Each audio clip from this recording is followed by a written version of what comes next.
ang pagpapala na nagbibigay ng kaligayahan, ng totoong kasiyahan sa mga nobya ni Kristo. So sa mga bisita, mahirap para sa inyo na ma-digest yung salitang Bride of Christ or nobya ni Kristo kasi di natin yan naririnig. Pero nasa Biblia po yan, mga kapatid. At hindi po ako magtuturo ngayon patungkol yan dahil ubos po yung oras natin.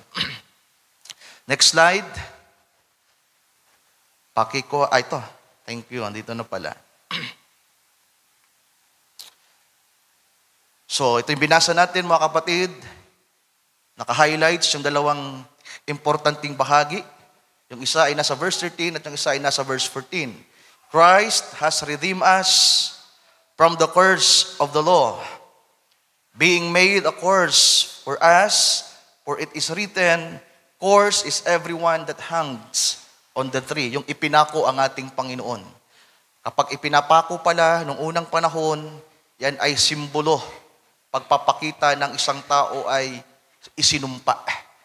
At ang ating Panginoon ay naging sumpa para sa atin, para po tayo ay maligtas. Na dapat sana tayo ang parurusahan ng Diyos Ama, na dapat sana tayo ang ipapako, mga kapatid.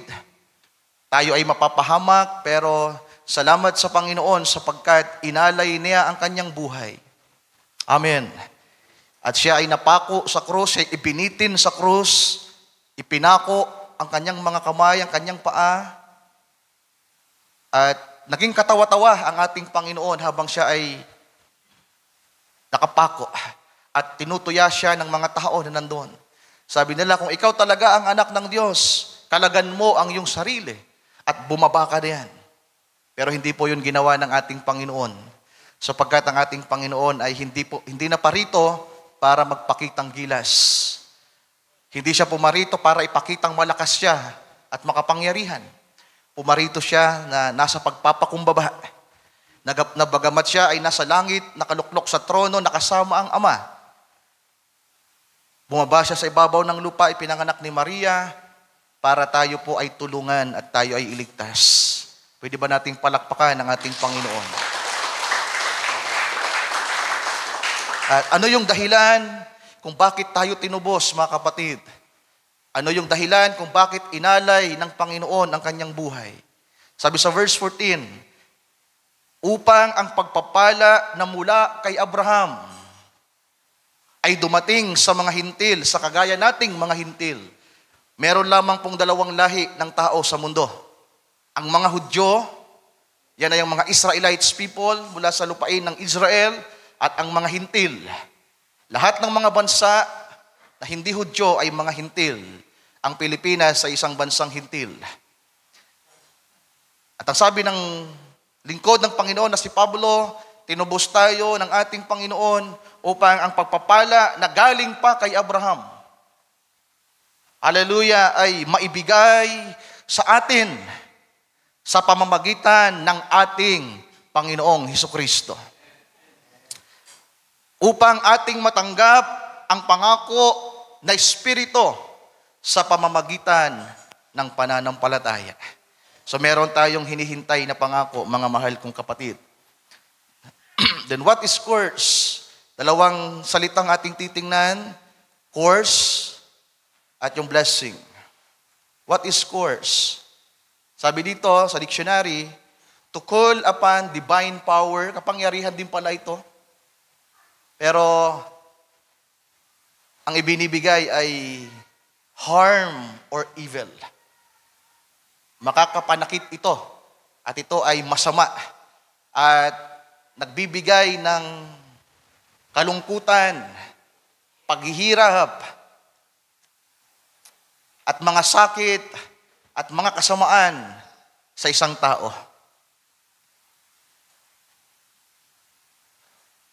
At ang mga tao takot sa sumpa, di ba? Pero sabi ng Bible, lahat daw po tayo ay nasumpa, mga kapatid. Lahat tayo ay under by the curse. At lahat tayo ay nabuhay na nasasaktan, naghihirap, nagdurusa. Lahat ng ating nararanasan na kasamaan sa mundong ito ay dahil ang tao ay nasumpa. Kaya merong kamatayan, kaya merong paghihirap, kaya merong mga karamdaman dahil ang tao ay nasumpa. At pinahintulutan ng Diyos, ito'y kapangyarihan ng Diyos, na ang tao ay masumpa, sapagkat ang tao ay nagkasala. Pero hindi nagtatapos doon ang plano ng Diyos. Sapagkat ang nais niya sa pasimula pa, sa kanyang kaisipan, ang mga tao, ang mga pinili niya ay ang maranasan, mga kapatid, ay ang pagpapala. Ano ang blessing? It is God's favor. Ito'y pabor ng Diyos sa isang tao. Ito ay pabor at proteksyon ng Diyos. Kaya kapag ang isang tao ay nasumpa, kakilakilabot ang pwedeng mangyari sa kanya. Pero kapag ang isang tao naman, ang tinanggap niya ay blessing mula sa Diyos, ang mararanasan naman niya ay kaligayahan. Kaya ang tanong ko sa umagang ito, bago tayo pumalaot pa, ano ang karanasan natin ngayon? Ano ang ating kalagayan ngayon? Are we still under the curse or we are now enjoying the blessing of God? Sabihin nyo 50-50, Kuya Ryan. 50-50. Maybe, dahil hindi pa natin nararanasan yung pinali. Diba? Yung kalubusan ng paggawa ng Diyos. Pero 2,000 years ago, 2,000 taon ang nagdaan, bumaba na si Kristo para akuin yung sumpa at alisin yung sumpa na meron sa atin. Pero dahil habang tayo nabubuhay sa laman, ang paggawang ito ng Diyos, ang kanyang kapangyarihan ay nagpapatuloy. Hanggang sa maabot natin ng isang panahon, mga mahal kong kapatid, na ang lahat ng mga taong masama ay masusumpa. Pero lahat naman ng mga taong tumanggap ng biyaya ng Diyos at nakilala ang ating Panginoon at tinanggap sa kanilang buhay, ay magdaranas ng walang hanggang kaligayahan. Kaya mamimili tayo sa ating kaisipan bilang tao na may free will. We have the free will to choose ano bang gusto natin. Iniisip natin, ano kayang gusto ko? Masama o mabuti? At wala pong tao mag-iisip ng pipiliin niya ay masama. Diba? Pero sa pasimula pa, mga mahal kong kapatid, ang Diyos po ay pumili na. Meron na po siyang desisyon.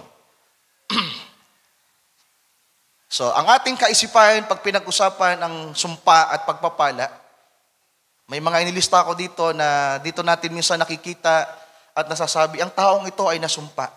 Ang taong ito ay pinagpala. O kaya naman naisip natin, ako kaya ay pinagpala na? O ako kaya ay nasumpa? Una, kapag natutugunan ng pangangailangan. Pag natutugunan ng pangangailangan, masaya. May trabaho, may laman ng rep, may nakakain, nakapagpagawa ng bahay, nakabili ng sasakyan, isipin mong, I am blessed. Sasabihin ng mga tao, ang taong ito ay pinagpala. At kapag hindi naman natutugunan ng pangailangan, kagaya nung sinishare sa akin ni Mr. Eli kagabi, ang mga taong ito ay tila ba mga nasumpa. Dahil meron daw siyang kakilala na dating Katoliko, naging Jehovah Witness, at hindi tayo Jehovah Witness, naging Jehovah Witness yung dating Katoliko, at nung siya maging Jehovah Witness, dinuro-duro niya yung mga ribulto, nagalit siya sa mga ribulto dahil naisip niya marahil na hindi ito ang katotohanan, at dahil sa ginawa niyang yon, hindi inaasahan, nagkataon na nang siya'y manganak ng 4 na anak, lahat ng kanyang anak ay abnormal. Kaya sabi ng mga tao, dahil sa panduduro mo sa mga santong ito, sa mga ribultong ito, ikaw ay nasumpa. Pero sabi ng ating kapatid Sir Eli, pero sabi ng Biblia, ang mga ribulto ay ayaw ng Diyos nito. Kaya confused siya. At pwede ang isang tao ay masumpa sa, sabi natin, ma-confuse sa kalagayan na nasumpa o hindi nasumpa dahil sa ganitong kalagayan o karanasan na tila ba natutugunan ng kanyang pangangailangan o kaya ay hindi. Pero tandaan nyo, mga mahal kong kapatid, mahirap ka man.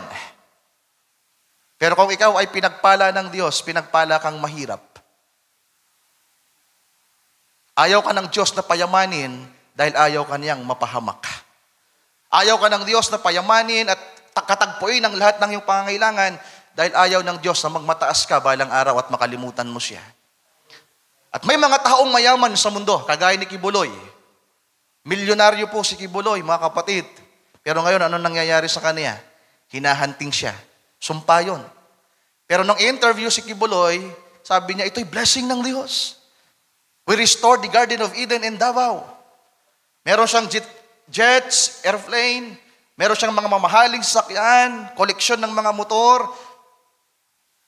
at napakarami ng kanyang miyembro, more or less 10 million. At ang sabi niya, I am blessed by God the Father because I am the Son of God. Di ba? Pero ang tanong, totoo ba yun, mga kapatid? Yung kayamanan niya, yung katalinuhan niya, ang naging dahilan upang siya ay masumpa. Kaya may mga bagay na dumarating sa buhay natin na kapag hindi tayo naging maingat, ito pala ay pwedeng sumpa. Trabaho. For example, yung isang kapatid nagpipray na magkaroon ng trabaho.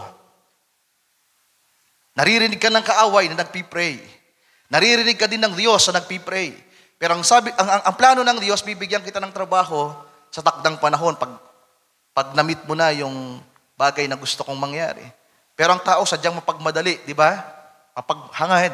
Ngayon yung kaaway na nakikinig din sa prayer mo, naniniwala ba kayo ang kaaway naririnig din yung prayer ng mga tao? Yes. At kadalasan mga mahal kong kapatid, laging nauuna ang kaaway na magbigay. Naalala nyo, nung makausap ni Satanas ang ating Panginoon? Ano ang inaalok ni Satanas sa Panginoon? Nakita ni Satanas ng Panginoon, walang makain, walang trabaho, karpentero lamang ang kanyang tatay, at walang trabaho ang kanyang nanay. Anong sabi ni Satanas sa ating Panginoon? Ikaw, kung luluhod ka sa akin at sasamba, lahat ng nakikita mo, ibibigay ko sa iyo. Tingnan niyo ha, lahat ibibigay ni Satanas para sa ating Panginoon. Pero inalok na ba kayo ni Satanas ng ganyan? Siyempre hindi naman kayo yung anak ng Diyos. Ang iaalok lang sa inyo ng kaaway, gusto mong mag-abroad, Canada, 100,000 ang sweldo. At kapag hindi ka naging maingat, pwedeng yung inalok na yon sa iyo ay sumpa. Bakit nasabing sumpa? Anumang bagay na maghihiwalay sa iyo sa Diyos, ito ay sumpa. Anumang bagay na pwedeng dumating sa buhay mo, na tila ba iniisip mo na ito ay katugunan, pero kapag inilayo ka niyan sa Diyos, ito pala ay sumpa. Sapagkat ang totoong pagpapala, mga mahal kong kapatid, inilalapit ka nito sa Diyos at lalo mong iniibig at minamahal ang Diyos. Kaya kung ikaw man ay itinalagang mahirap, maging masaya kang mahirap. Hindi lahat pinapayaman ng Diyos. At kapag pinayaman ka man ng Diyos, sapagkat hindi naman lahat ay sabihin natin, lahat ng mayaman ay nasumpa.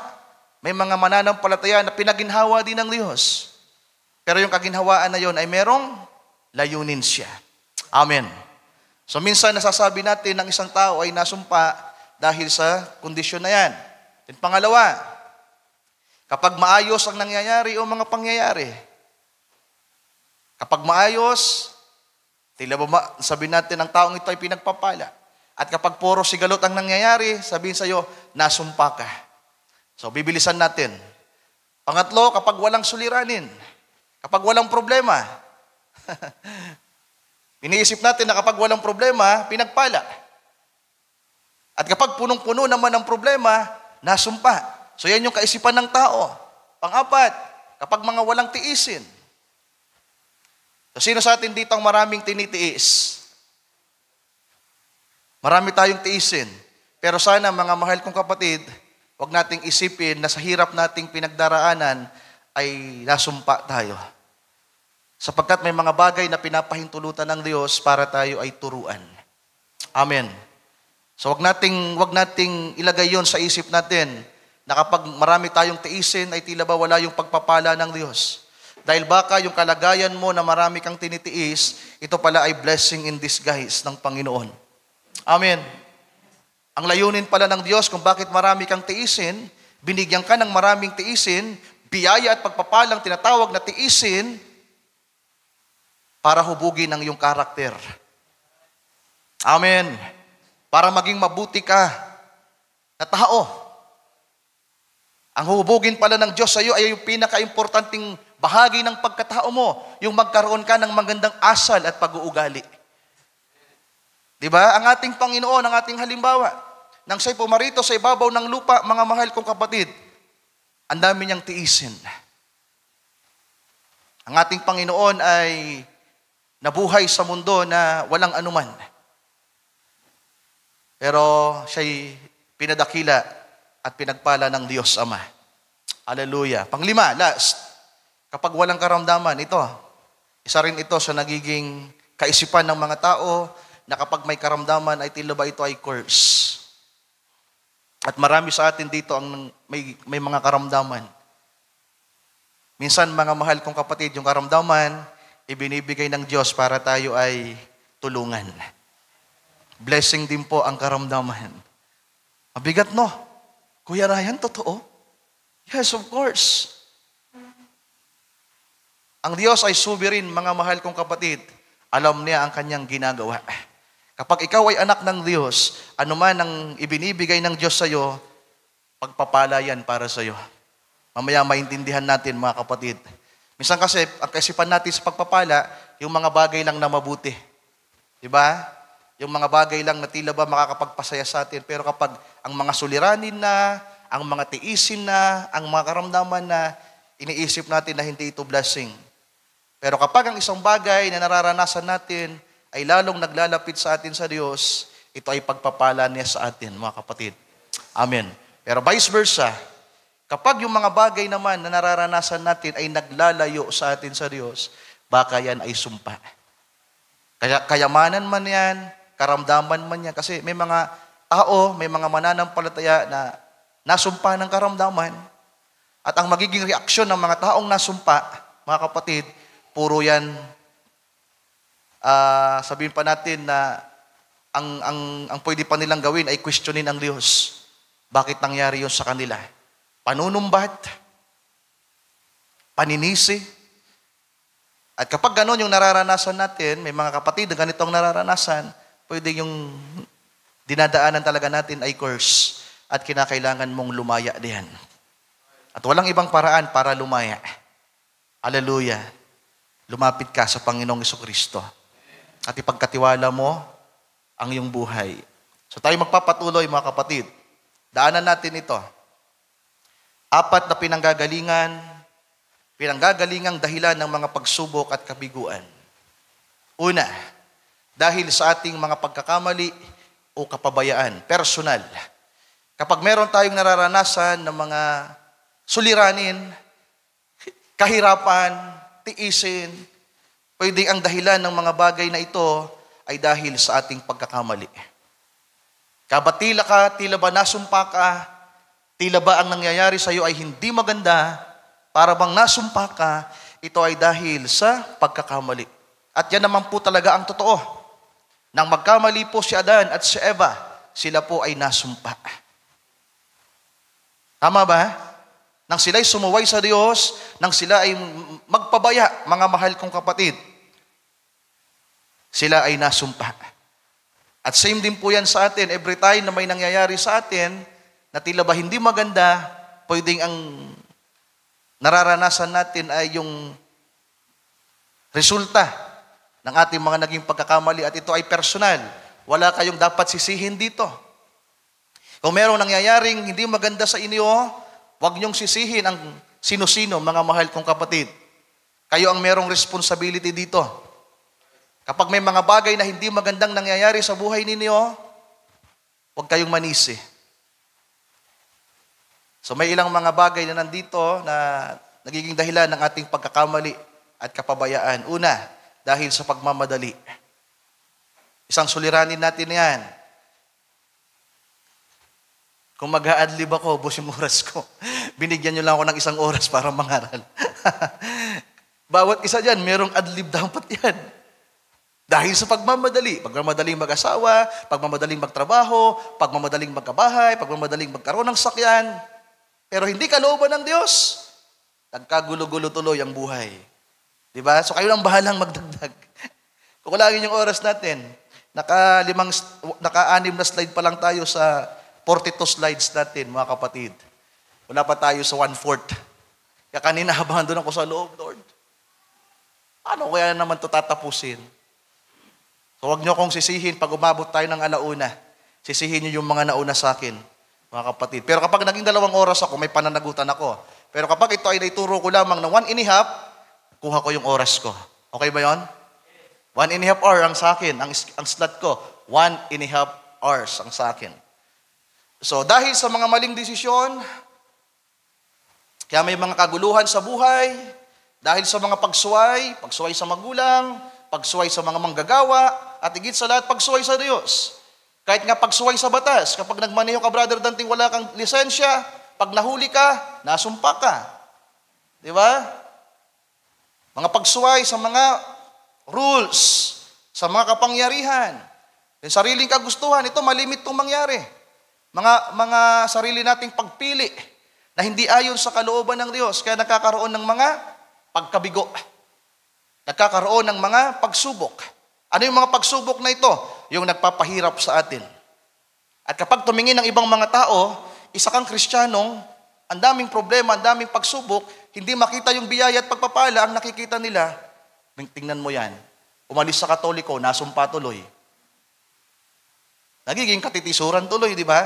Pero kung ikaw ay isang mahirap na Kristiyano, na may pinagdaraan ng pagsubok, na isang uri ng pagsubok na tinuturuan ka ng Diyos, isa kang Kristiyanong may pinagdaraan ng pagsubok, pero laging naririnig kang umaawit. Kay buti-buti mo, Panginoon. Alas 11 na ng gabi, umaawit ka. Sabi ng mga kapitbahay mo, nasisiraan na yung taong nandiyan. Ang dami-daming utang niyan. Pero tingnan mo, gabing-gabi na, umaawit pa rin. Di ba? Nakikita nyo ba? So magkaiba yung kalagayan ng mga taong dumaraan sa kanilang sariling mga pagpili, kagustuhan, mga pagsuway, at ang magiging resulta niyan ay pwedeng kaguluhan sa kanilang buhay. So ang tawag natin diyan ay free will, mga kapatid. Pag sinabing free will, lahat ng tao ay merong kalayaang pumili. Kaya kung ano ka ngayon, resulta yan ng pagpili mo dati. Tama ba? Sa mga may asawa, kaya kayo may asawa dahil nagdesisyon kayong mag-asawa. Pero meron din namang mga napilitan at papasok tayo sa pangalawa. So pangalawa tayo. Dahil sa pagkakamali ng iba, at tinatawag natin itong situational or circumstantial, mga kapatid. Pag sinabing dahil sa pagkakamali ng iba, for example, sa mga pamilya, may mga anak na nagdurusa, naghihirap, ipinanganak silang mahirap, I'm sorry to say that, ipinanganak silang nagdurusa, ang daming taong galit sa kanila. Kapag inugat mo kung anong punot dulo, ang dahilan ay yung tatay o kaya yung nanay. Tama ba? Walang kaalam-alam yung mga anak sa kung ano ang nangyayari. Meron silang mga pinagdaraanan na hindi maganda. Hirap at tiisin.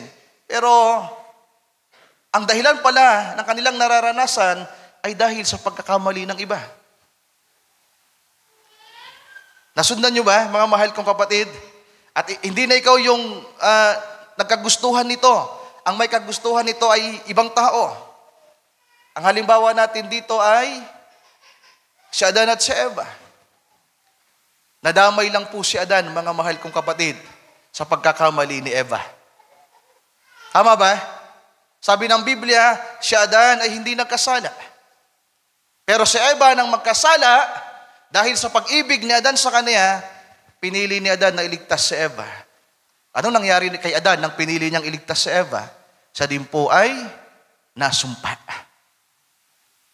Dapat sana si Adan hindi mamamatay. Pero dahil sa pagkakamali ni Eva, pati si Adan, na anak ng Diyos, na unang pinalitaw ng Diyos sa halamanan ng Eden, ay nasumpa ng kamatayan. So may mga taong tila ba nasa sumpang kalagayan.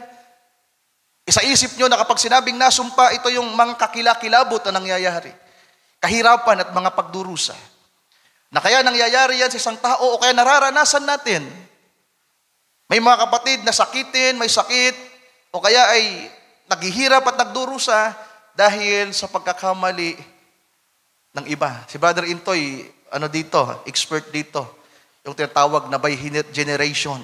Ika-4 na salin ng lahi.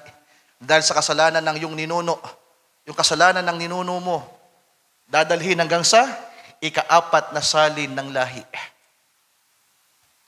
Pero mapuputol lang daw yun, mga mahal kong kapatid, yung course na yon kapag merong isa na tumanggap kay Kristo. Halimbawa, pag sinabing 4 na henerasyon, mula yan sa ninuno mo, lolo ng lolo mo ng lolo mo. Kung halimbawa, yung lolo mo may ginawang isang bagay nung mga panahong nagdaan na hindi pinagsisihan. Yung naging mga anak noon, dala yung kasalanan na yon, yung sumpa na yon, naipasa ng naipasa. At mananatili yung kaguluhan na yon sa pamilya. Pero kapag mayroong isa na tumanggap sa Panginoon at nagsuko ng buhay, doon lang mapuputol yung sumpa na yon. Kung minsan yung mga nangyayari sa buhay natin ay dahil sa pagkakamali ng iba. Pero kahit nga po yan pagkakamali ng iba, mga mahal kong kapatid, wala din po tayong karapatan na manisi. Diba? Wala din tayong karapatan na sisihin sila. Kaya hindi natin sinisisi si Adan. Kung merong dapat sisihin, Pastor Eli, sa lahat ng ito, ng sumpa at kahirapan nating nararanasan ay dahil kay Eva at kay Adan. Nadamay na lang tayo. Pero meron din po tayong free will, mga kapatid. Meron tayong kalayaan na magpasya kung gugustuhin ba nating manatili sa pagkakamali na ginawa nila. Sapagkat pwede tayong kumawala doon. Tama ba? Kaya nga tayo, may mga kapatiran dito na kanilang mga magulang ay hindi pa mananampalataya. May mga mahal sila sa buhay na hindi pa Kristiyano, pero kumawala na sila. Sapagkat ayaw nila na manatili sila doon sa kalagayan na tila ba nasumpa pa. At sana yung mga mahal natin sa buhay, mga mahal kong kapatid, ay tanggapin din ang biyaya at pagpapalang ito. So may mga situational na dahilan ng ating nararanasan. Pangatlo, so hindi ko na po isasama ito, Achan and the Israel. Yung Israel ay napahamak dahil sa pagkakamaling ginawa ni Achan. And pangatlo, dahil sa kaaway. Dahil kay Satanas mismo, yung mga nararanasan nating kaguluhan, kabiguan, mga pagsubok, ay dahil pinapahintulutan ng Diyos si Satanas na tayo ay bigyan ng mga kahirapan. So dapat ma-discern natin yon, mga kapatid. Hindi sa lahat ng panahon, si Satanas pwede nyo pong sisihin, ha? Kung meron tayong pwedeng sisihin si Satanas. Pero merong kwento eh. Galit na rin po si Satanas dahil siya yung laging nasisisi. Kaya meron siyang rivat, meron siyang risbak sa mga naninisi sa kanya. Kasi kapag tinanong yung isa, halimbawa, nakapatay, nagdilim po kasi yung paningin ko eh. Si Satanas kasi, merong diablo na sumahanib sa akin. Kapag nakagawa ng pagkakamali, ang ituturo si Satanas. Parang si Eva. Diba? Nang nagtatanong ng Diyos, sinong tinuro ni Eva? Yung serpente. Pero kung meron tayong ituturo si Satanas, mga kapatid, at pinapahintulutan ng Diyos ang kaaway para magdala sa atin o maghatid ng mga bagay na tila ba ang kalagayan ay nasumpa. So for example, si Joseph, di ba? Pinahintulutan ng Panginoong Diyos ang kaaway na itong si Joseph ay mapasama ang kanyang kalagayan. At na-recognize yun ni Joseph na ang kaaway ang gumagawa nito. Kaya anong sabi niya sa mga verses, hindi na natin babasahin. Ano sabi ni Joseph? Nung kausap niya ang kanyang mga kapatid, sabi niya, even when the enemy meant for evil, God turned it for our good. Amen. Diba? Na-realize ni Joseph na yung nangyari sa kanyang pamilya, yung nangyari sa kanya, siya ay naghirap, nagdusa, mga mahal kong kapatid. Kung ang titingin ay iba, tila ba si Joseph at ang kanyang pamilya ay nasumpa. At ganun yung tingin ng iba. Pero si Joseph, mga mahal kong kapatid, sa lahat ng nangyari sa kanyang buhay, nakulong siya, napagbintangan siya, inihulog siya sa balon, pinagkanulo siya ng kanyang mga kapatid, tinawag pa rin niya itong mabuti. Tinawag pa rin niya itong biyaya. Tama ba? Sapagkat dumating yung araw na si Joseph ay andoon talaga yung plano ng Diyos na siya ay pagpapalain. So minsan, ang kaaway ay nandiyan. At talagang laging dyan mga kapatid. Ang dami niyang gustong gawin sa mga anak ng Diyos. At pinapahintulutan ng Diyos ang kaaway para makapanakit sa atin. Makapaminsala. Another example, si Job. Pinag-aralan natin yung buhay ni Job dati. Di ba? Nag-usap ang Diyos at si Satanas sa kalagayan ni Job at pinahintulutan ng Diyos si Satanas na gawin ang gusto niya para kay Job. Anong ginawa ni Satanas kay Job, mga kapatid? Lahat ng kanyang kayamanan inalis. Yung kanyang mga anak pinatay. Nagkaroon siya ng karamdaman mula bumbunan hanggang talampakan ng kanyang paa. Kapag ang tumingin ay tao, nasumpa si Job. Tama ba? Kahindik-hindik yung nangyari sa kanya. At pagkatapos yung panghulihan nung nangyari, ipinagkanulo pa siya ng kanyang asawa. Ano sabi ng asawa ni Job sa kanya? Job, sumpain mo na ang Diyos. Ang Diyos mo. Dahil sa nangyayari sa buhay mo. Pero ano sabi ni Job, mga mahal kong kapatid, meron siyang kapahayagan na ang Diyos ang nagbibigay, ang Diyos ang nag-aalis. Sa lahat ng ito, purihin ang Diyos. Bakit? Lahat ng ito ay biyaya. At alam natin kung ano nangyari kay Job, mga kapatid. Alam natin kung bakit pinahintulutan ng Diyos si Satanas, nasaktan si Job. Sapagkat ang plano pala ng Panginoon, turuan si Job at ihanda ang kanyang katangian. Tama ba? Naalala niyo? Kaya pinahintulutan ng Diyos si Satanas, nasaktan si Job at pahirapan sapagkat tais ng Diyos na hubugin ang katangian ni Job. At kung pahintulutan man ng Diyos ang kaaway, mga kapatid, na tayo ay pinsalain. Pahintulutan ng Panginoon na tayo ay saktan. Bigyan ng karamdaman. Tandaan nyo na ang may control pa rin ay ang Diyos. Diba? Kontrolado ng Panginoon ang kaaway. Kaya minsan, ang mga nararanasan natin ay dahil sa kaaway mismo na inalaw ng Panginoon. Pang-apat, dahil sa Diyos mismo. Siya mismo ang nagbibigay ng mga pagsubok, ng mga pagkabigo. Ang gusto natin, laging success. Diba? Maganda ang kalalabasan. Gusto natin lagi ang sagot ng Diyos, yes. Kapag nag-pray tayo, gusto lagi nating marinig, yes. Ibibigay yung gusto natin. Pero alam nyo ba, mga mahal kong kapatid, kadalasan ng sagot ng Diyos na blessing ay no. Mapi-fail ka sa gusto mo. May pangarap kang ganito, nag-fail ka. Sa paningin mo, sa isip mo, nag-fail ka. Sa paningin ng pamilya mo, nag-fail ka. Sa paningin ng mga tao, nag-fail ka. Pero sa paningin ng Diyos, hindi ka nag-fail. At dapat nating makita yon, mga mahal kong kapatid. May mga nangyayari sa buhay natin na akala natin ay hindi ito kalooban ng Diyos. Kumbaga para bang ang isang tao ay naghihirap at nagdurusa dahil sa mga bagay na kanyang nararanasan na tila okay naman ang taong ito. Yun pala ay ang Diyos na mismo ang nagpahintulot para ilagay ka sa mas mabuting kalagayan. Amen. Kaya kung meron man tayo mga pinagdaraanan na tila ba hindi mainam, mga kapatid, isipin natin na sinusubukan tayo ng Diyos. So meron tayong mga babasahin ng mga talata. Punta tayo sa Brother Joshua, Zechariah 13:9. Labas tayo saglit sa PowerPoint natin.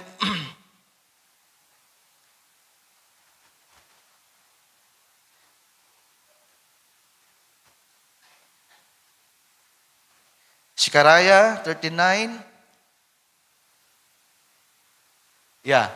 Sabi dyan, at aking dadalhin ang ikatlong bahagi sa apoy, at sila'y dadalisayin ko na parang pilak na dalisay, at sila'y susubukin ko na parang pagsubok sa ginto. Sila'y magsisitawag sa aking pangalan, at akin silang didinggin, aking sasabihin, siya'y bayan ko, at kanilang sasabihin, ang Panginoon ay aking Diyos. Balikan nga natin yung unang bahagi. Anong gagawin ng Diyos sa kanyang mga pinili? Susubukin na parang pilak at ginto. Alam niyo ba kung paano dinadalisay ang pilak at ginto, mga mahal kong kapatid? Isinusog ba sa apoy? So laktawan na natin, balik tayo sa PowerPoint. Awag na, punta natin yung 1 Peter, Brother Joshua, para hindi na tayo papasok sa PowerPoint natin. Lalaktawan ko na yung isa. 1 Peter chapter 1, verse 6 to 7. Anong uri ba ng pagsubok yan? Nakagaya ng pagdalisay sa ginto. Sabi diyan, na ito ang inyong totoong ikinagagalak. Bagamat ngayon, sa sandaling panahon, kung kailangan, ay pinalumbay kayo sa muling pagsubok. Verse 7, upang ang pagsubok sa inyong pananampalataya, na lalong mahalaga kaysa ginto, na nasisira, bagamat ito'y sinusubok sa pamamagitan ng apoy, ay masumpungan sa ikapupuri at ikaluluwalhati at ikararangal sa pagpapakahayag ni Hesukristo. So inirelate ni Apostol Pedro yung kalagayan ng isang manguhorno, mga kapatid. Yung binasa natin sa Sikaraya, sabi ng Panginoon, dadalhin ko sila. Susubukin ko sila na kagaya ng pagsubok, ng pagdadalisay ng pilak at ginto. Verse 8, na hindi nyo nakita ay inyong iniibig, bagamat ngayon ay hindi nyo siya nakikita, gayon may inyong sinasampalatayanan, na kayo'y nangagagalak na totoo, na may galak na di masayod, at puspos ng kaluwalhatian. Can we say amen to that, mga kapatid? So bagamat may pagsubok, bagamat merong mga pinagdaraanan na pinahintulutan ng Panginoon, kapag yan ay pagsubok na galing sa Diyos, hindi kanyan ibabagsak. Ang sabi doon sa Sikaraya, kapag ang Diyos sinubok ang kanyang mga pinili, tatawagin nila lalo ang Diyos. Amen. Kapag ang isang mananampalataya ay sinubok ng Diyos, para yan sa kapurihan ng kanyang pangalan. Kaya kung mayroong mga pagsubok na pinagdaraanan ng bawat isa sa atin, kapag yan ay pagsubok ng Diyos, pang-apat na uri ng pagsubok, ang nais ng Diyos, luwalhatiin ng kanyang pangalan. Pero kapag andun tayo sa tatlo, mga kapatid, yun na dapat nating ma-discern at makita. So tayo magpapatuloy, balik tayo sa PPT natin, Brother Joshua. Mahaba-haba pa ito.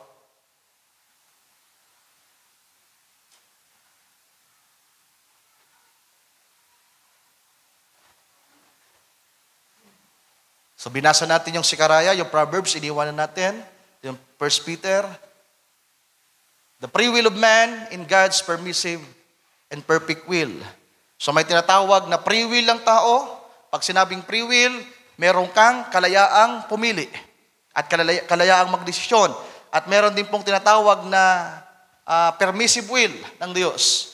Pag sinabing permissive will, hindi niya sakdal na kalooban, hindi ito yung perfecto niyang gusto, pero dahil nangyari, may mga pangyayari, pinahintulutan na lang niya.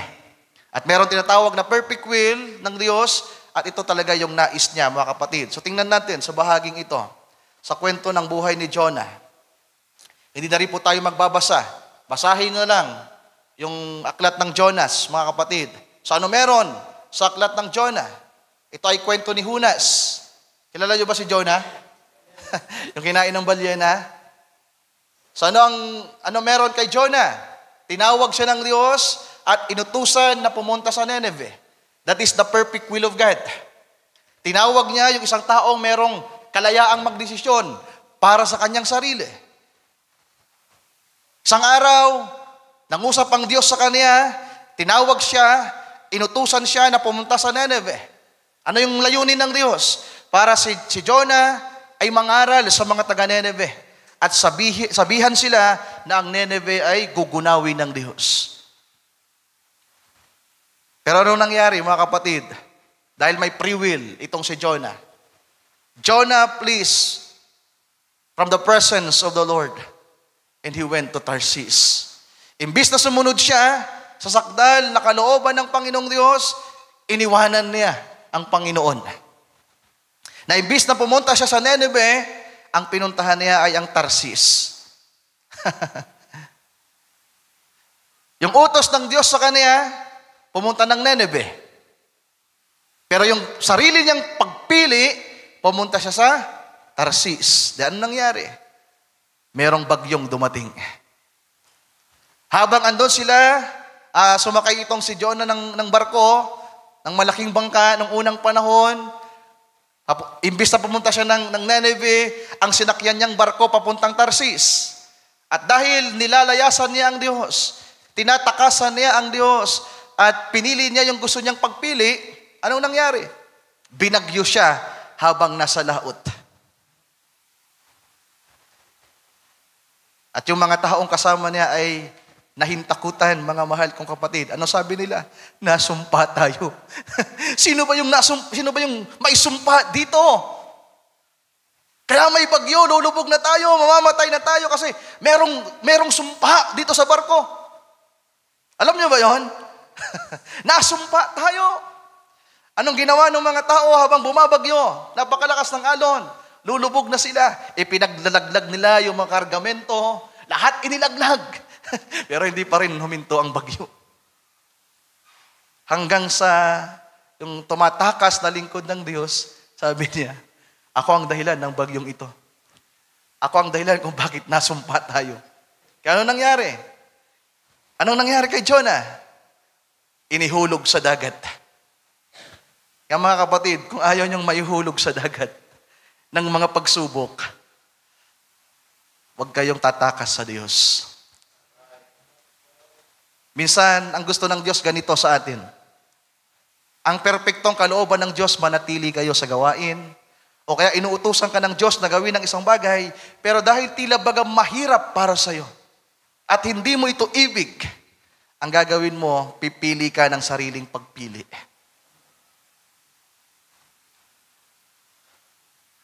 At kadalasan, mga mahal kong kapatid, ang mga sarili nating pagpili, ang mga sarili nating gusto, ang nagdadala sa atin sa tila baga nasumpang kalagayan. Ano nga ba yung nasumpang kalagayan? Ano yung nasumpang kalagayan? Ang daming nangyayaring hindi maganda. Ang daming mga karanasan na hindi mabuti. At ganyan yung kaisipan ng mga tao. It's either pinagpala ka, nasumpa ka.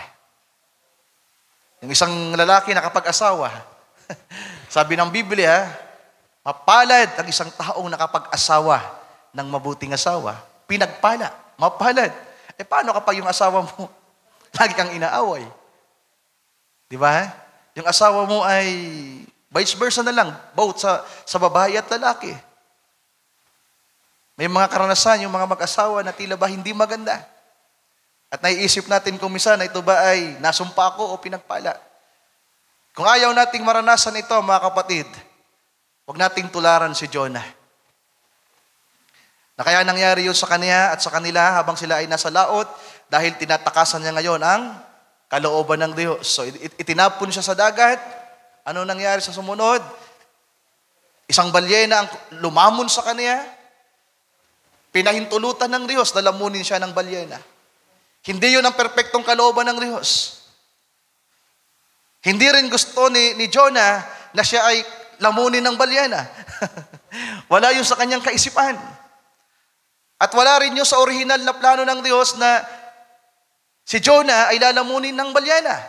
Pero dahil sa free will, tinakasan niya ang perpektong kalooban ng Diyos, itinapon siya sa dagat, ngayon papasok yung ikalawang bahagi ng plano ng Diyos, yung pinahintulutan niyang kalooban. Bakit mayroong permissive will? Para iligtas yung kanyang anak na tumatakas sa kanyang sakdal na kalooban. Naintindihan niyo ba, mga mahal kong kapatid? Ano nangyari? Isang balyena ngayon ang kumain sa kanya. At ito ang maganda. Sapagkat ng pahintulutan ng Diyos ang balyena na siya'y lamunin, nagkaroon ng realization si Jonah. Habang andun siya sa tiyan ng balyena. Napakadilim ng tiyan ng balyena. Ikaw kaya yung lamunin ng balyena. Brother Edison, lamunin ka ng malaking karpa dyan sa inukaran. Baka manumbat ka na, Lord. Narito lang naman ako para sumamang bautismohan ng kapatid nito. Aalalay ka, tapos merong malaking karpang lumamon sa'yo. Maninisi ka ngayon, kasi first time mong maranasan na lamunin ka ng karpa. Hindi yun madali para kay Jonah, mga kapatid. Siguro kung ano-ano na pwedeng mangyari sa kaisipan mo habang nandun ka sa sikmura ng balyena. Pero ano nangyari kay Jonah? Habang siya ay nandun sa tiyan, mga kapatid, na-realize niya ang kalooban ng Diyos. Habang siya ibinabalik ng Diyos sa kanyang original na layunin, sa kanyang perfect will, itong si Jonah ay nagkaroon ng realization, mga kapatid. So minsan, ganun din po yung nangyayari sa atin. Kapag tinatakasan natin ang kalooban ng Diyos, ang daming nangyayari. Kapag hindi yung kalooban niya ang nasusunod natin, ang daming nangyayari. Pero salamat sa kanyang biyaya. Dahil laging meron siyang perpektong kalooban na ibabalik kanya doon sa pamamagitan ng kanyang pinahintulutang kalooban. Amen. Hindi niya gusto na magkaroon tayo ng karamdaman. Pero kung minsan pinapahintulutan niya ang kaaway na magkaroon ka ng karamdaman para ibalik ka niya sa kanyang original na plano.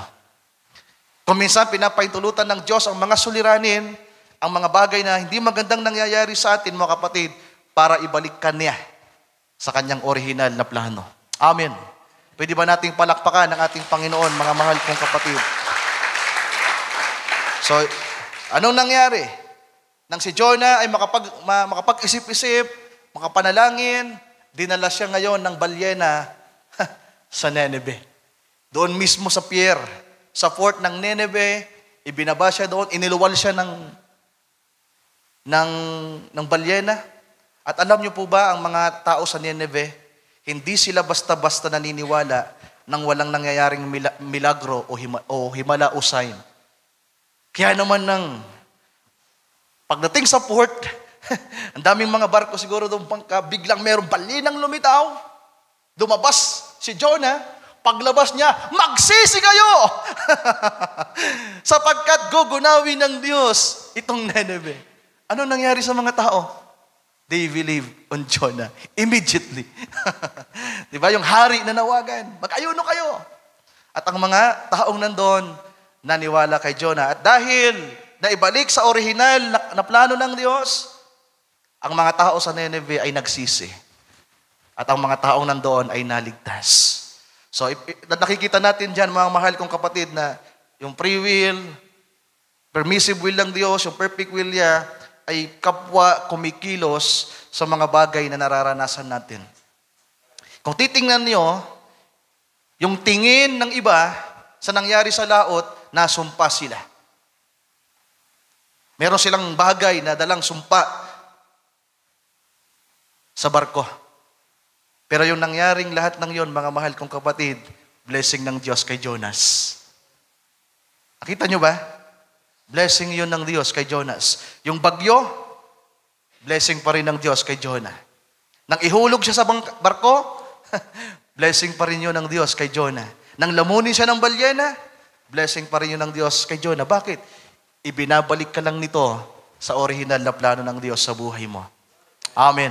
Kaya huwag nating ipalagay kung minsan na yung mga bagay na nangyayaring hindi maganda ay hindi na po kalooban ng Diyos. Kalooban pa rin niya yan. Ang tawag yan ay permissive will, pero ang permissive will niya, dadalhin ka sa kaniyang perfect will. Hindi yan mananatiling permissive. Yung permissive, pinahintulutan niyang may mga bagay na mangyari para maibalik sa dati niyang layunin, mga kapatid. So tayo magpapatuloy. Meron pang isang pangyayari sa lumang tipan, si Balaam at ang mga Israelites people. So sa story ni Balaam, basahin nyo na lang, Numbers chapter 22, 23, 24, tatlong chapter ng matalo ng mga Israelites, mga mahal kong kapatid. Yung mga, kung ako nagkakamali, ay mga Pelesteo or Midianita. Meron silang ibinagsak na isang kaharian at itong si Balak ay hari ng mga Moabites. Itong si Balak, sa unang bahagi, Balak want to curse Israel. Sapagkat nabalitaan ni King Balak na itong Israel ay nananakop. At halos lahat ng mga bayan ay kanilang pinagtatagumpayan. So itong si Balak, narinig niya ito, nabalitaan niya, kaya nag-isip agad siya ng estratehiya para malabanan yung Israel. Kaya anong ginawa niya? Tinawag niya itong si Balaam na isang propeta ng Israel. Kaya lang, alam natin na itong si Balaam ay false prophet. So, kinausap ni King Balak itong si Balaam, binayaran ng kayamanan ng ginto para sa anong layunin? Sumpain ang Israel. Para ang Israel ay matalo sa laban. Then, ano sabi diyan? The Lord inquired Balaam. Kinausap ngayon ng Diyos itong si Balaam na huwag niyang susumpain ang kanyang bayan. Sa verse 12, sabi diyan, ng verse 22, verse 12, at sinabi ng Diyos kay Balaam, huwag kang paroroong kasama nila. Huwag mong susumpain ang bayan sapagkat sila'y pinagpala. Yan ang perpektong kalooban ng Diyos. Ang perpektong kalooban ng Diyos, sabi niya kay Prophet Balaam, the false prophet, bakit naging false? Kasi naging bayaran siya. Tinanggap niya yung kaupahan. Kaya lahat ng mga pastor, manggagawa, na tumatanggap ng bayad, false yan. Pastor Eli, pag yan, kumukuha ng mga galing sa politiko, nabayaran ka, hindi ka totoong lingkod ng Diyos. Sapagkat ang totoong lingkod ng Diyos, hindi yan nababayaran ng halaga. So itong si Balaam, mga kapatid, alam nyo, si Balaam ay gifted din po. Si Balaam ay anointed din, marami din siyang prophesy, marami din siyang visions. Magaling din siyang mangaral, pero ang strategy ng haring si Balak, kumuha ng isa na nandun sa Israel para itong maging susi ng pagbagsak ng Israel. At simple lang ang gagawin ni Balaam, magsasalita lang siya. Masumpa ang Israel at sila'y matalo at malupig sa laban. So mayroong kapangyarihan doon sa bibig ni Balaam, magsasalita lang siya. Magpaprophesy lang siya na susumpain niya ang Israel. Na matalo sila sa laban. Pero ang Diyos may perpektong kalooban sa kanyang bayan. Kinausap niya si Balaam, pero ang nangyari mga kapatid, hindi nakinig si Balaam. Ubos yung oras natin. 11:49 na. So tulungan nawa tayo ng Panginoon na matapos ito. So sa pagpapatuloy, King Balak of Moabites in Balaam tried 3 times to curse Israel. Ang pinagpala ng Panginoon ay kailanman ay hindi pwedeng masumpa. Amen. Kaya kung merong nangyayari na hindi maganda, huwag niyong iisipin kayo po ay nasumpa, mga kapatid. So isa pang story, the story of Esther. So di rin tayo magbabasa ng mga verses, sinamarize na lang natin. Ano yung kwento ng Esther, mga kapatid? Sa chapter 3 hanggang chapter 7, merong isang Naaman na lingkod ng hari na nagplano na ang lahat ng mga Hudyo ay ipapatay. Nagkaroon ng plano, itong si Naaman na lahat ng mga Israelita ay patayin. Pero anong nangyari? Nang malaman ni Esther yung plano ni Naaman, basahin natin ang Esther chapter 5. Punta tayo sa scripture, Brother Joshua, chapter 5, verse 1 to 8.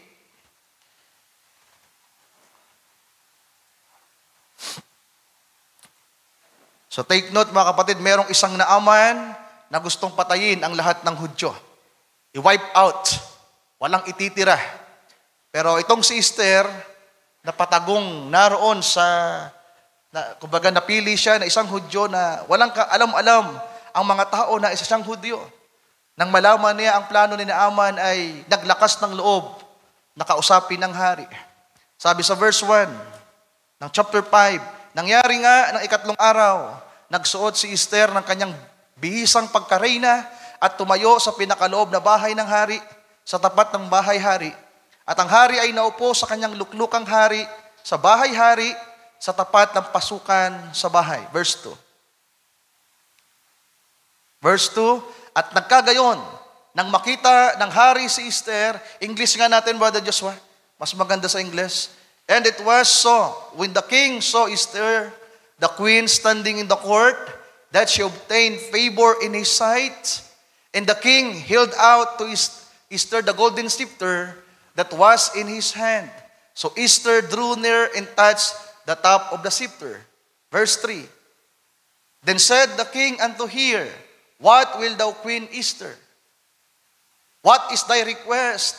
It shall be even given thee to the half of the kingdom.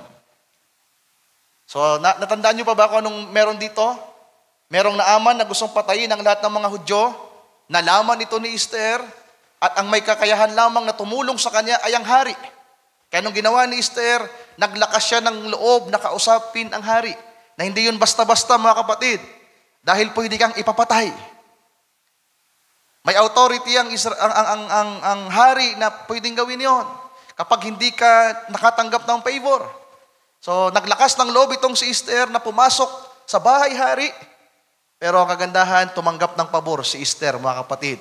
At ininat daw ng hari yung kanyang scepter.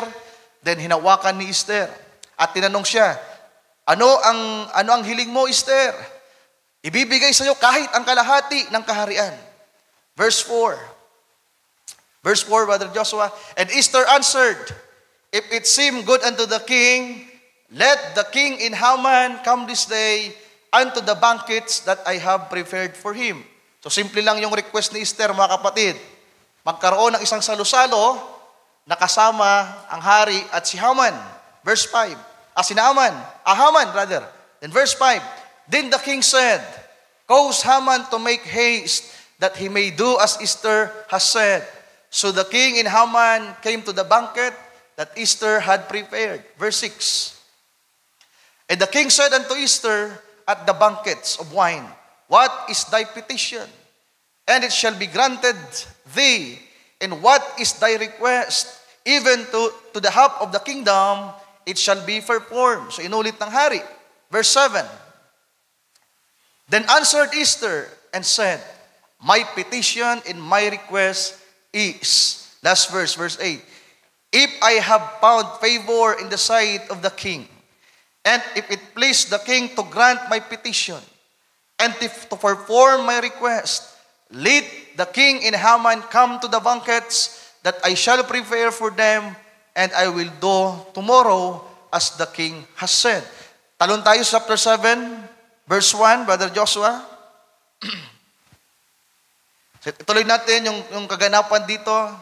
So, yung request ni Esther, magkaroon ng salo-salo, magsama ang hari at si Haman, kasama si Esther, sapagkat doon niya ipapahayag yung talagang gusto niyang sabihin. Verse 1, so the king and Haman came to banquet with Esther the queen. Verse 2, and the king said again unto Esther on the second day at the banquet of wine, what is thy petition, Queen Esther? And it shall be granted thee. And what is thy request? And it shall be performed even to the half of the kingdom. Verse 3. Then Esther the queen answered and said, if I have found favor in thy sight, O king, and if it please the king, let my life be given me at my petition, and my people at my request. So ang kanyang palang kahilingan ay ang kanyang buhay at yung buhay ng kanyang mga kalahi ng mga Hudyo, mga kapatid, na sila ay mailigtas. Verse 4, for we are souls, and I and my people to be destroyed.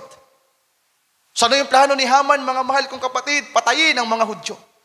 At walang kamalay-malay, ang hari na itong si Haman ay meron ng planong malaki.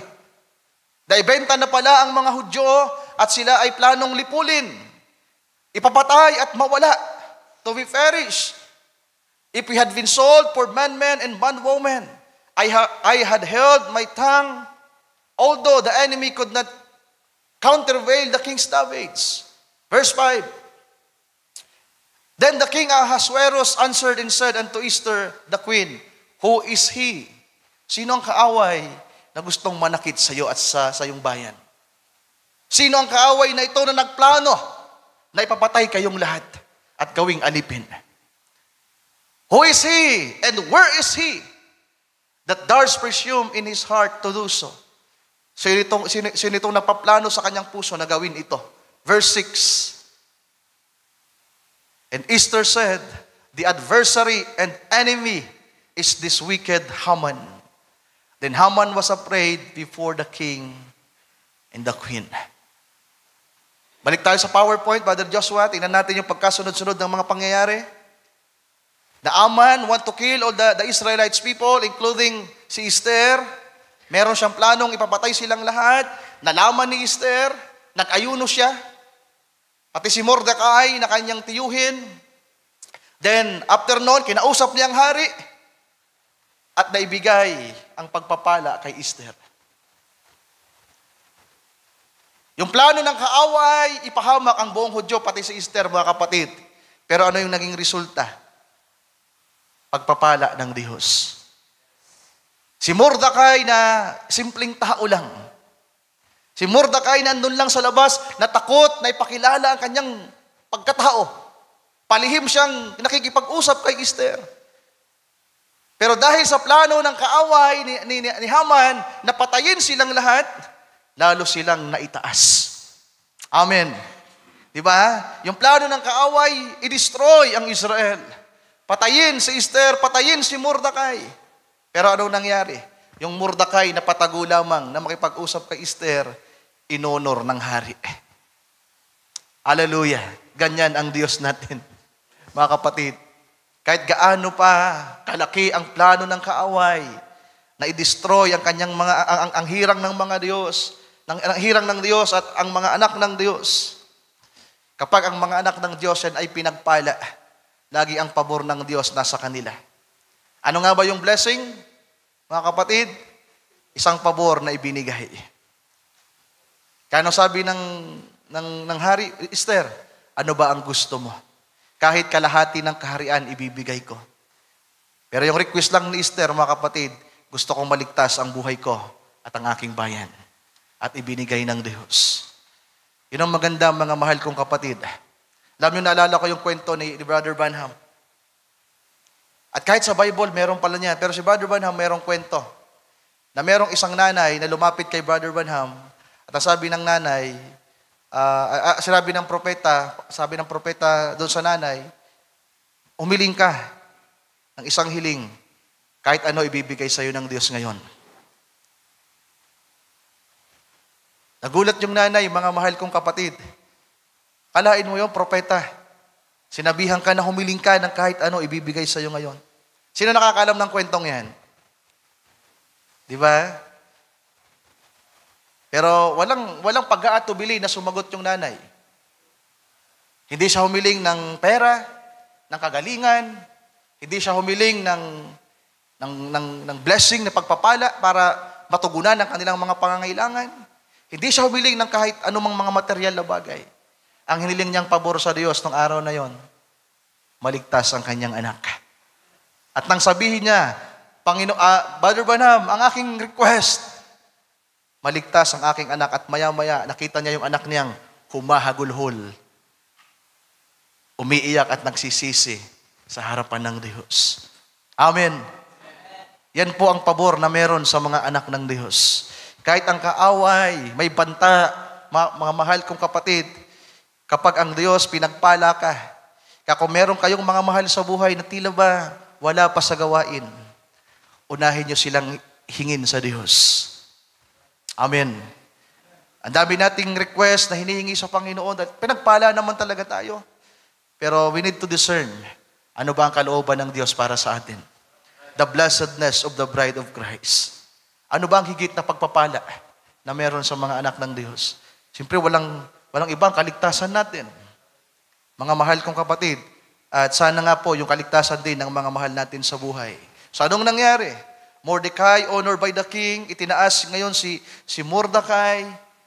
Kung ano yung plano ni Haman, ginawa kay Mordecai.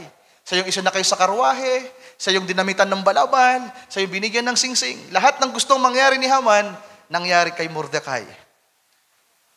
So kabaliktaran yung plano ng kaaway sa plano ng Diyos, mga kapatid. Then Israel was saved, and ni Haman put to death. Yan pang magiging dulo, ending ni Satanas. Isang araw, papatayin siya ng Diyos.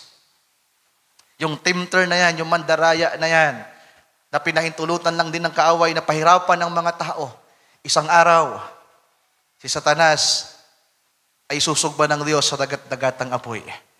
Amen. Yung nagpapahirap na yan, isa sa dahilan ng paghihirap ng mga tao, ng mga anak ng Diyos, ay hahatulan ng Panginoong Diyos, mga kapatid. So pagpapatuloy, malapit na tayo magtapos. Hanggang 12:30 tayo.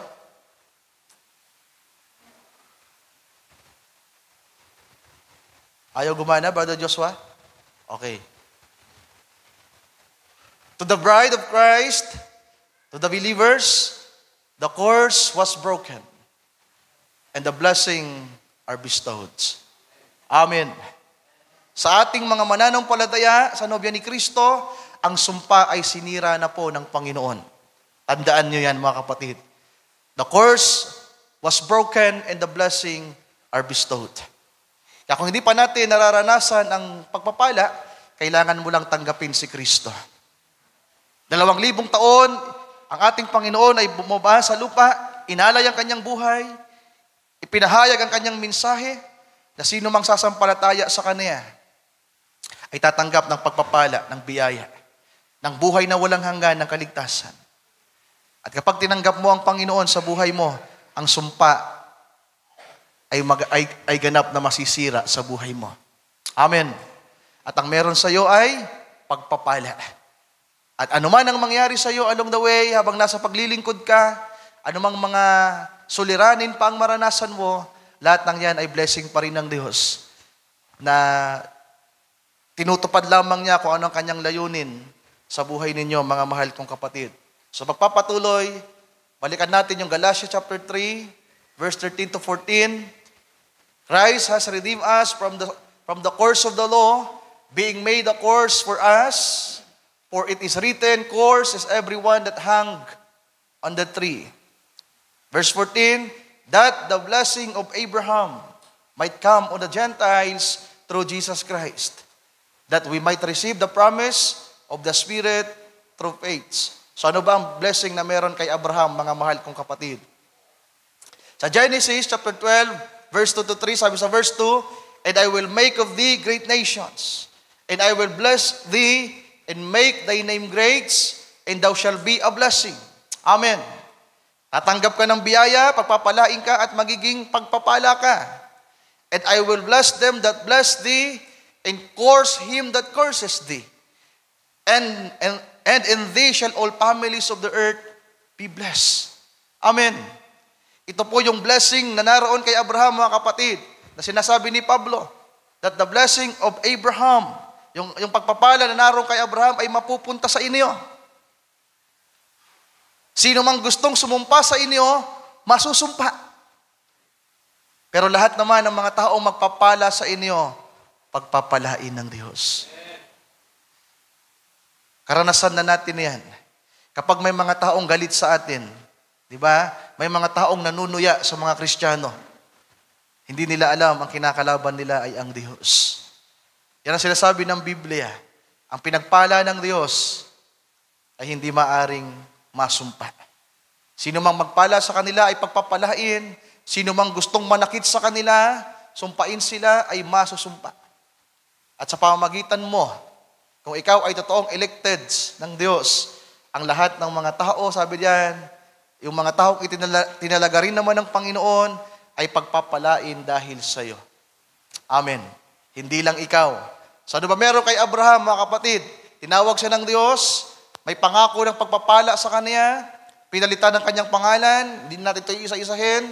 Merong covenant ang Diyos sa kanya, nireveal ng Diyos ang lihim niya sa kanya, ibinigay ang pangakong anak, at si Abraham ay inaring ganap ng Diyos. Basahin nga natin ang Romans 4, Brother Joshua. Meron tayo dito, wag na. Romans chapter 4, verse 1, sabi dito, what shall we say then that Abraham our father, as pertaining to the flesh, has found? For if Abraham were justified by works, he has whereof to glory, but not before God. For what says the Scripture? Abraham believed God, and it was counted unto him for righteousness. Then verse 4, now to him that work is the reward not reckoned of grace, but of debts. But to him that work not, but believeth on him that justifies the ungodly, his faith is counted for righteousness. Even as David also described the blessedness of the man, unto whom God imputed righteousness without works, So meron ng prophecy, meron ng sinabi itong si David na merong mga pinagpalang mga tao.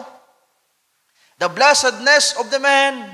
Ano yung pagiging blessedness ng isang taong kagaya nito, mga mahal kong kapatid, na kagaya ni Abraham? Sabi diyan, God imputed righteousness without works. Amen. Pinaging matuwid ka ng Diyos, hindi dahil sa may ginawa ka. Hindi dahil sa ginusto mo lamang ito, kundi ito'y kalooban ng Diyos sa buhay mo, na ikaw ay maging matuwid. Hallelujah! May mga taong mapalad na sa kaisipan ng Diyos, sa ayaw at sa gusto nila, isang araw, magiging mga matuwid sila. Na dati kang makasalanan, yung ginagawa mo ay pahawang mga bagay na hindi mabuti, sinungaling ka, dating manginginom, sugarol, babairo, lalakero, palabintang, palamura, hindi nagsisimba, walang pagkatakot sa Diyos. Dati tayong ganon. Sapagkat na-impluwensyahan tayo ng mundo, nadaya tayo ng kaaway. Gusto ng kaaway na mapahamak tayo, kaya dati, ganon yung buhay natin. Pero salamat, sapagkat merong isang bagay na ginawa ang Diyos, sabi dito, ng isang tao mararanasan niya ang pagiging blessedness, na kung saan ibibigay sa kanya ang katwiran na walang anumang gawa sa pagpapatuloy. Verse 7, saying, blessed are they whose iniquities are forgiven and whose sins are covered. Ano yung pagiging blessedness ng isang Kristiyano? Siya yung naging mapalad siya na naging mapalad palalo. Itinalaga siya ng Diyos na maging anak na nagkasala, anak na nasumuhay, anak na nagkamali. Sa dami ng tao, isa ka sa pinili ng Diyos na maging anak. Pero isang anak na matigas ang ulo, isang anak na masuwayin, isang anak na nahiwalay sa Kanya, pero dahil hindi ka lang mapalad, hindi ka lang pinagpala, higit ka pang pinagpala. Yung kasalanan mo, hindi niya nakita. Yung kasalanan mo, tinakpan niya. Anong itinakip sa kasalanan mo? Yung dugo ni Kristo. Yung dugo ng ating Panginoon. Blessed is the man to whom the Lord will not impute sin. My goodness. Mapalad ng isang taon ang lahat ng kanyang kasalanan ay hindi ibibilang sa kanya. Kaya Brother Justin, mapalad ka. Sana nga mapalad ka. Na lahat ng kasalanan mo, siguro sasabihin ng nanay mo, si Justin, matigas ang ulo niyan. Pero sa paningin ng Diyos, hindi. Sabihin ng mga tao, hindi, ano yan? Ganito yan, sinungaling yan. Pero kapag tinanggap mo na si Kristo sa buhay mo, ang Diyos ang bahalang gagawa sa buhay mo. Ang nakikita ng Diyos sa iyo sa araw na yan, ang tanggapin mo si Kristo, matuwid. Amen. Yan ang pagiging mapalad ng mga pinagpala ng mga anak ng Diyos. Blessed is the man to whom the Lord will not impute sin. Verse 9, cometh this blessedness din upon the circumcision only. Ang pagiging mapalad bang ito ay para lamang sa mga Hudyo? No! Ang pagiging mapalad na ito ay para sa mga hintil, mga mahal kong kapatid. Higit na pinagpala ang mga hintil. Amen. For we say that faith was reckoned to Abraham for righteousness. Kanina pa ulit-ulit na binabanggit ni Brother Alex ang pananampalataya. It is our faith. Kaya nga sabi doon sa binasa natin kanina sa Galatia, tatanggapin natin ang pagpapalang mula kay Abraham dahil sa ating Panginoong Jesucristo, ang mga pangakong ito ay tatanggapin natin dahil sa ating pananampalataya sa Kanya. Amen. Kaya sana, asan si Kuya Inting? Kuya Inting, sana nga tinanggap nyo na po ang Panginoon sa buhay mo. Mapalad ka na napakinggan mo ang salita ng Diyos. Mapalad ka na nandito ka. Mapalad ka na anak ng Diyos. Pero higit ka pang mapalad at pinagpala. Dahil lahat ng kasalanan na nagawa mo, hindi tiningnan ng Diyos. Yan po ang pagiging blessedness ng nobya ni Kristo. Walang kasalanang nakarecord sa'yo. Ang makikita pag binuksan ang aklat ng kordero ng buhay, lahat ng kabutihan, lahat ng mga bagay na matuwid ang nakasulat sa'yo. Amen. Amen. Oo, mapalad kang anak ng Diyos, pero mapalad na sinungaling. Mapalad na nagdurusa, mapalad na naghihirap.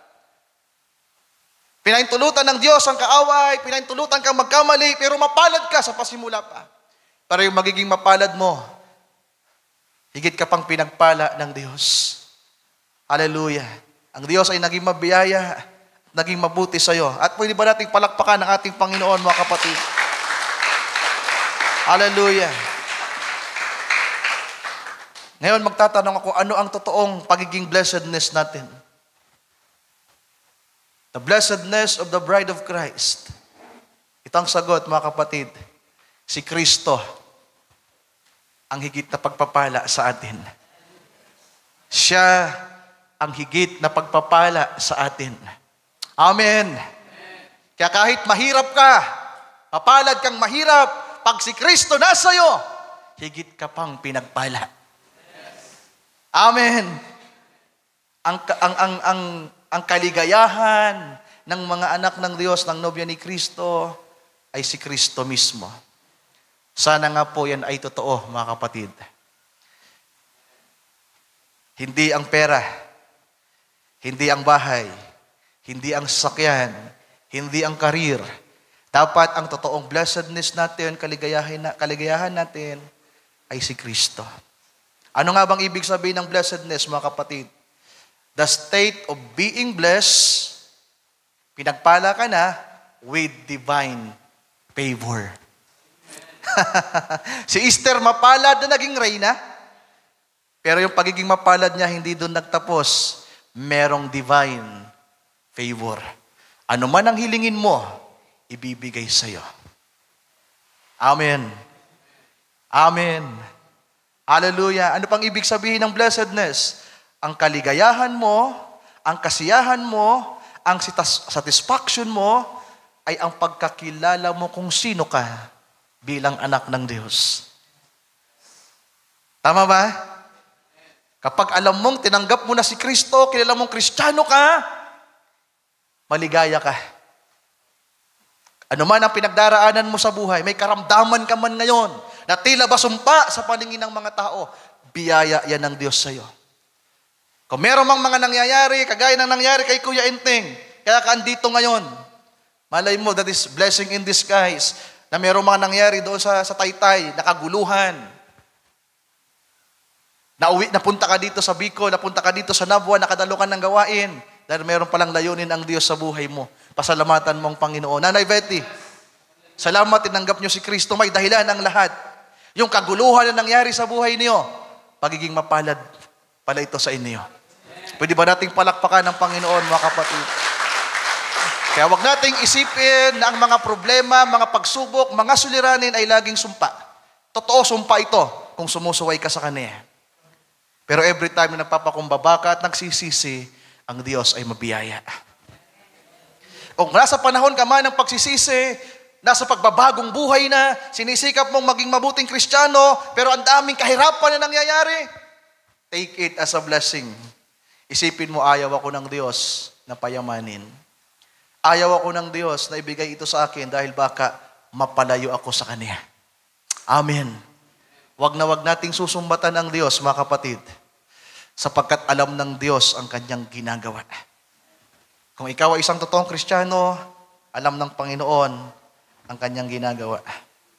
So marami pa sana, pero tatapusin ko na ito sa quotation ng prophet sa dulong bahagi.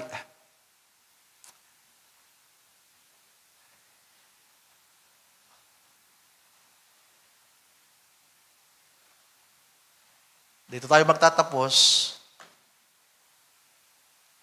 Di ba dami?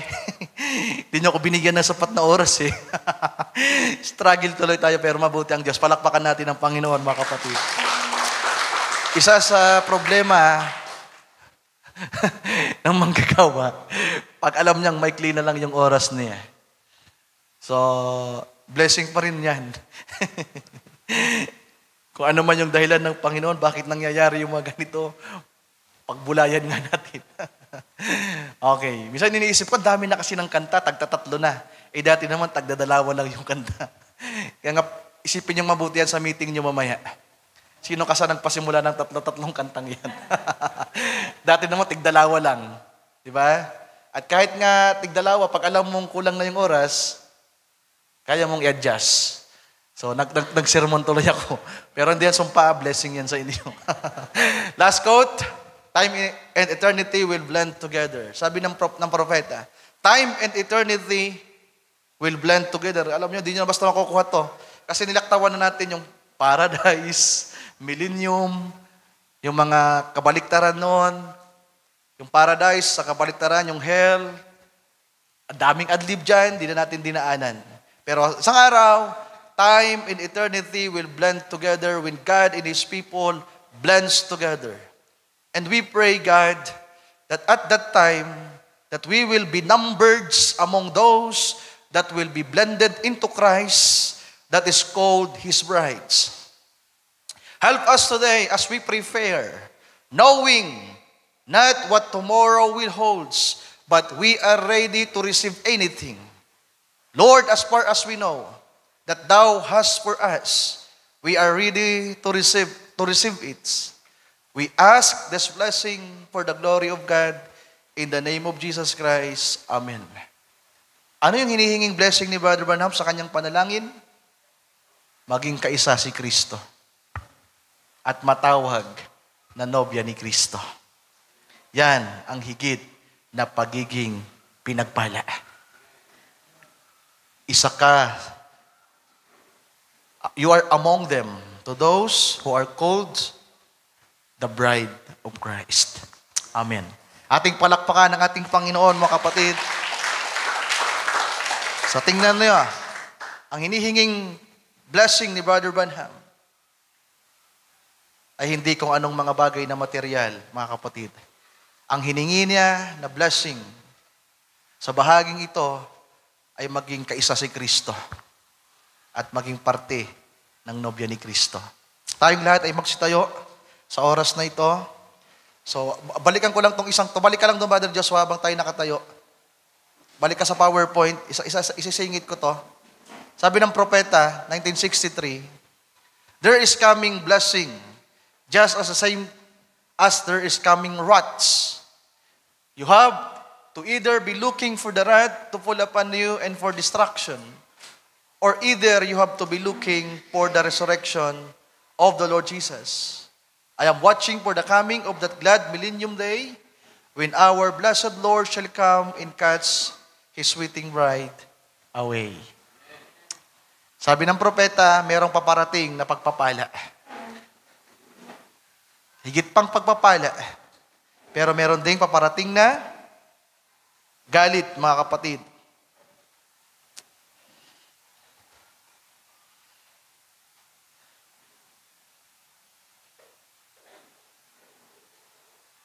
Tingnan ko lang yung isang quote na maganda na hindi natin nabasa.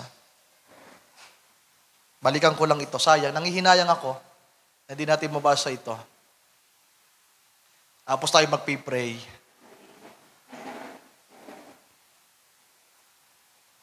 Ito.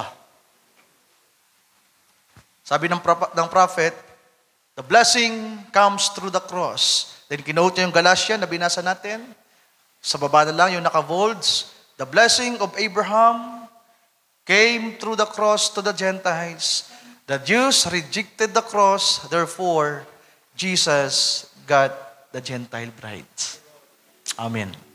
Nireject ng mga Hudyo ang Panginoon at ang pagpapalang nandun kay Abraham ay ang krus ng Kalbaryo, inalay ng Panginoon ang kanyang buhay at ang nakuha ng Panginoon, ang kinuha niya ay ang kanyang nobya. Amen. Hallelujah. Tayo manalangin, mga kapatid.